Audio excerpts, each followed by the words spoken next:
I try and give people a list of things to think about before I go round. And it's very, very simple. It's who are we talking about? And the response I get to that is, oh, well, it's obvious. Well, it isn't really. Because what we need to know is whether people are married or not, whether they've got children or not, whether their parents are alive or not. A couple who've got a normal 3-bedroomed house and 2 children, a Labrador, you might think, oh, it's a perfectly sensible situation. But grandma lives in the annex. So what happens if those people die? We still need to protect grandma. So who are we talking about?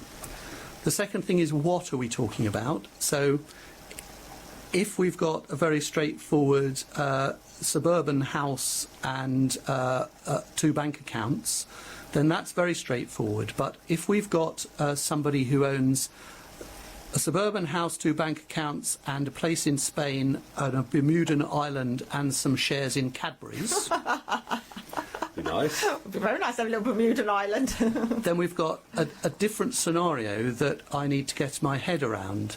So telling me that you own a Bermudan island is a good idea. Telling me that you own Cadbury's shares is a good idea. And I'm using that as an example because it's a known and loved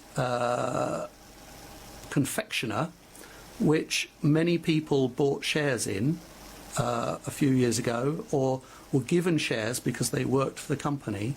And Cadbury's has now been bought by an American company. So all those people own American shares.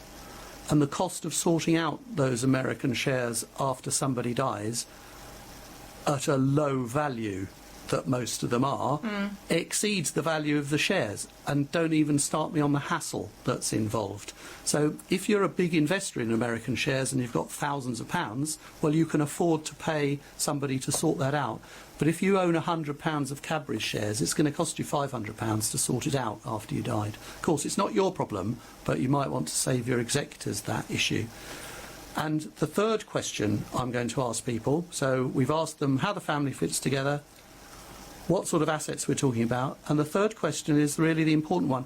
What do you want to achieve? And that's quite a tough one for people. You say, well, obviously I want to look after my children. Oh, really? That's good. What about your husband?